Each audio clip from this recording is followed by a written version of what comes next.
Hello. Today I'm going to teach the first lesson on Fur Elise, the first section, which is the easiest and probably the most familiar to most people.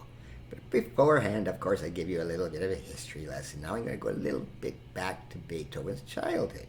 He was born in 1770 in Bonn. All right, it wasn't that big a place at the time. All right, and he was taught, like Mozart was, by his father. He had other teachers, but his father wanted to really push him as a pianist, so he became a bit of a prodigy, like a lot of other composers. They were known mostly as pianists before they became famous as a composer. Guys like Franz Liszt, guys like Sergei Rachmaninoff, okay, and guys like Frederick Chopin. Great pianists, but they were known first and foremost as pianists. And Beethoven had that same thing happening. All right? But not much was happening, I'm sorry to say, in Bonn. He wasn't getting noticed like he could, but he had a couple. Now, when I say capital, I don't mean the capital of Germany, all right? I mean the capital of Austria, which is actually part of an empire at that time, the Austro-Hungarian Empire. But what I also mean by capital is like it was the musical capital of the time. Everyone who was anywhere, anyone had to go to Vienna to make it big. It's like that old saying in the old New York, New York song. If you can make it there, you can make it anywhere. Anyway, at that time period, Vienna was the place to be. And this is where Beethoven would spend the rest of his life and flourish as a composer and a pianist. But in his early years, he did have a couple of teachers. He was still taking lessons at that time. And the most famous one was this man, Joseph Haydn. Very, very famous composer. Very legendary composer, all right? He lived to be very old. He wrote 104 symphonies, but Beethoven claimed he didn't learn much from Haydn. I don't think that's true. You know, Beethoven was that way. He claimed he never learned anything from anyone because he was the best one. All right, that is just Beethoven's personality. But Haydn was one of his teachers, as well as this guy, who I wouldn't bring him up other than he is a little bit famous for having supposedly killed Mozart. Yes, this is Salieri. Now, he did not kill Mozart. That's just a movie and stuff. But anyway, this was another one of Beethoven's teachers. And yes, Salieri, he was an Italian guy, but what was he doing in Vienna? Well, as he said, if you can make it there, you can make it anywhere.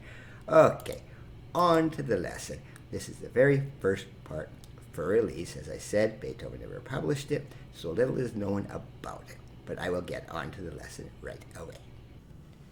Now, the first thing I want to mention is the tempo of this piece. I have heard it played very fast and very, very slow. So it's really up to you how fast you want to play it. And in certain cases, it's only how. There's parts in the middle that get quite quick, so you may want to start slow and it'll get faster in the middle. But anyway, it's called Poco Moco is the directions here, which is an obscure little name. It means a little fast in Italian. Okay, a little fast, does that mean not too fast or not too slow? And I think part of the clue that you get is it's in 3/8, okay, instead of 3/4. So as I said before, that gives the impression of a bit of speed. So you don't want to be going, even though I've heard very slow, but just want to have a nice sort of little bit fast.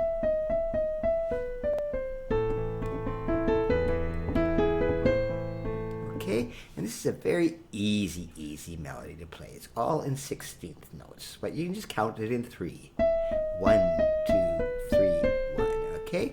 Instead of being in 3/4, it's in 3/8, so the 8th note gets the beat.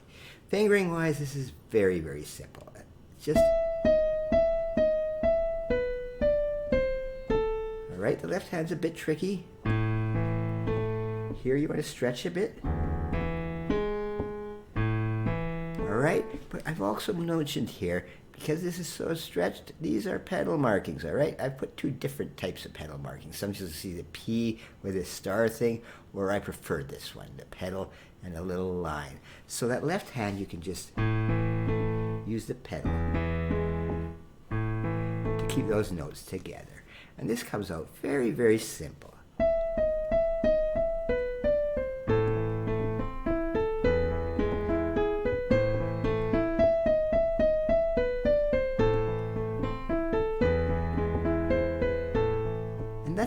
really the main melody of this piece.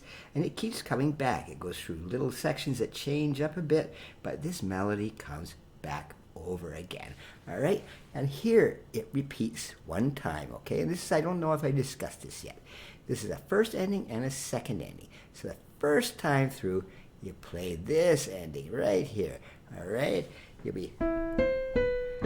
And then right to the start again.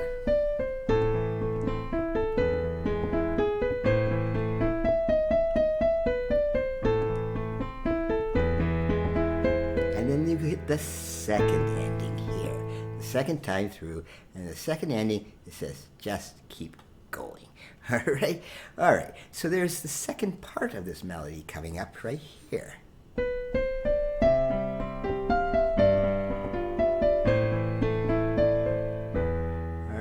Just a little takeoff on the first melody, all right?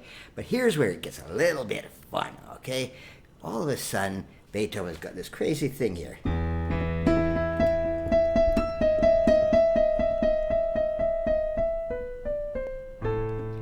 Okay, it goes right back to the melody, but what is he doing there? Well, it's just a little transition, all right?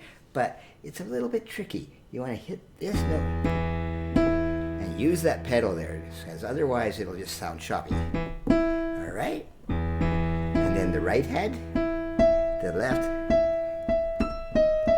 and keep switching your hands around. It seems a little awkward. Why can't you just do this? But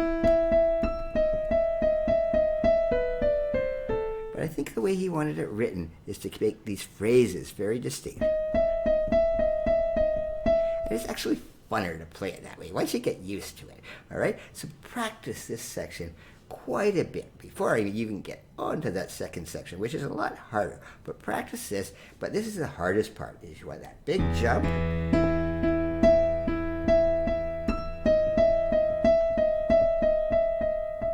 right back into the melody.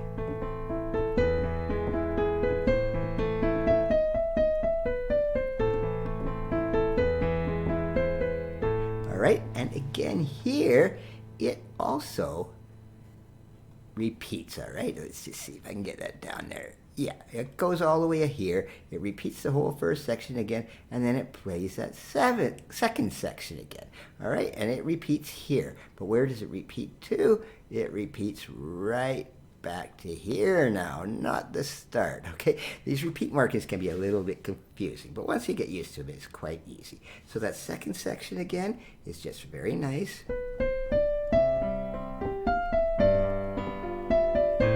And then it gets this crazy stuff.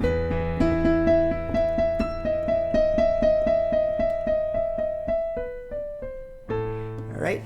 Again, you can just use the right hand in this little section here, this crazy part here. You can, but I prefer not to, all right? It just makes it so much funner to play. Just alternate your hands. It's a good exercise too, all right? Kind of an etude in a way. All right, now that's the most famous part of Fur Elise, and you can get away with just playing the section I have taught today. And a lot of people would not even know you're missing the rest of the piece, because this is really, when they request Fur Elise, this is the melody they want to hear. A very, very simple melody, okay? You can just get away with playing that part. But the next lesson, I will get into probably the hardest part of the piece.